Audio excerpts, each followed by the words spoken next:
Makadunyiswe uJesu Kristu kuze kube phakade. Jesu mnene othobile ngenhliziyo, yenza inhliziyo zethu sifuze yakho. Sivukeke ngomsombuluko kunencwadi ebisabalele einkundleni zokuxhumana social media. Kuyincwadi ebonakala ivela kubabhishobhi. Kulezi zinsuku ke zama fake news, kule age artificial intelligence, anginakanga kakhulu.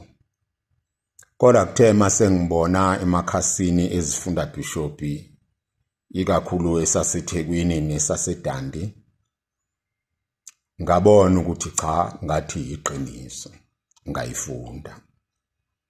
Kutheke izolo kwi-email server yami ngayithola iphuma kwi-official source lapho ngiphethwe khona.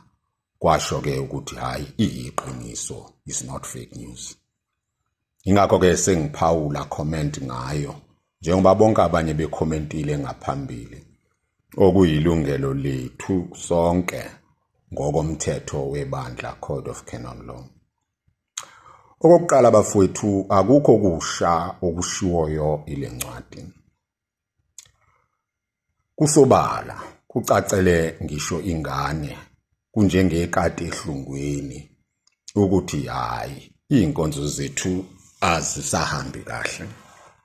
Sekukuningi okwangaphandle kunokwangaphakathi.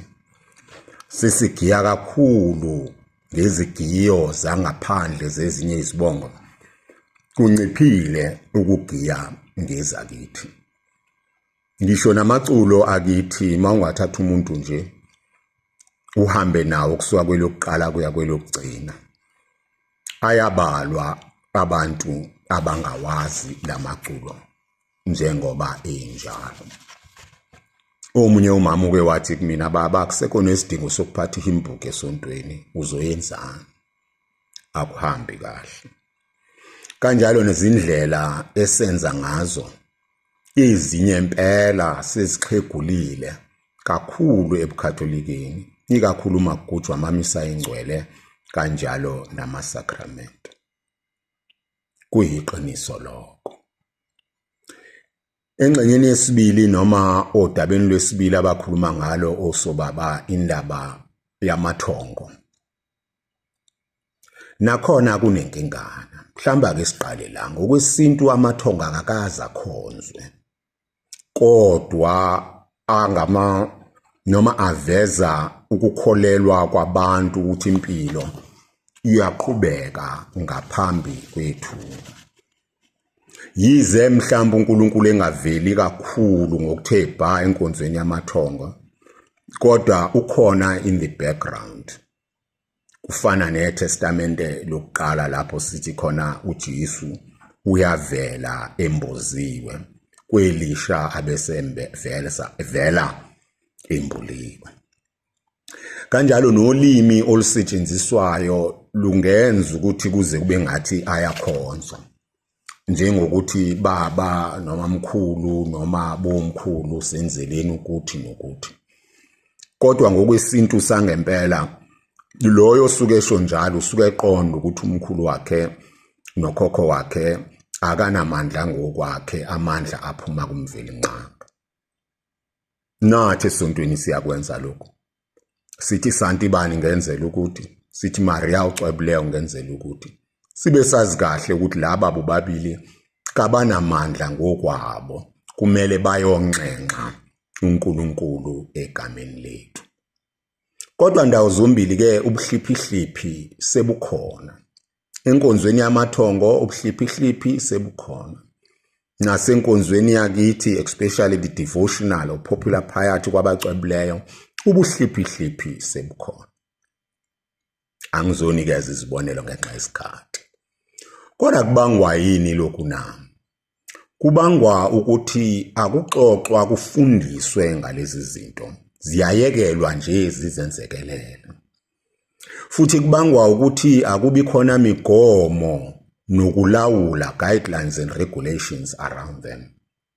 Futhi kubangwa ukuthi labo abagcina benezwi engathi liyezwakala, ongaphatha ngapha izangoma ngapha kuphathe abaholi kunokuxeka nokudedeleka noma ubani agcine kulelo zwi noma esenamazwi anjalo. Ebandleni lakithi ukuxeka kwekhathi ekuzima kuyinto esobala eyaziwa inombani yize ngathi siyayiziba. Sikhule kuvame futhi ukuphuma ozungeleza bokufundisa okuthiwa incwadi zokwalusa. Zibe ntathu zibe zine ngonyaka zifundisa ngezinto ezithile. Sekuba qwaqwa futhi sekuvame ukuvela ngoba kulungiswa inkinga ethile kungeve nje kufundiswa. Ama-liturgical workshops lapho khona kudingidwa ezenkonzo ngendlela eyiyo ngabantu abakufundele futhi kucashunwa izincwadi ezizo zebandla ayindlala. Ngingasho nje ngingahlonisi ukuthi zimbalwa izifunda bishop uma zikhona ezinemigomo ecace bha mayelana nokuqhutshwa kwezinkonzo. Ngingasho futhi ngingahlonisi ukuthi eminyakeni yami esithi mayibe ngo-23 ngingumfundisi sengisebenze kuzifunda bishop ezintathu kulelizwe angikaze ngibizelwe i-workshop ephoqelekile yezezinkonzo while inkonzo kuyi-core business yebandla.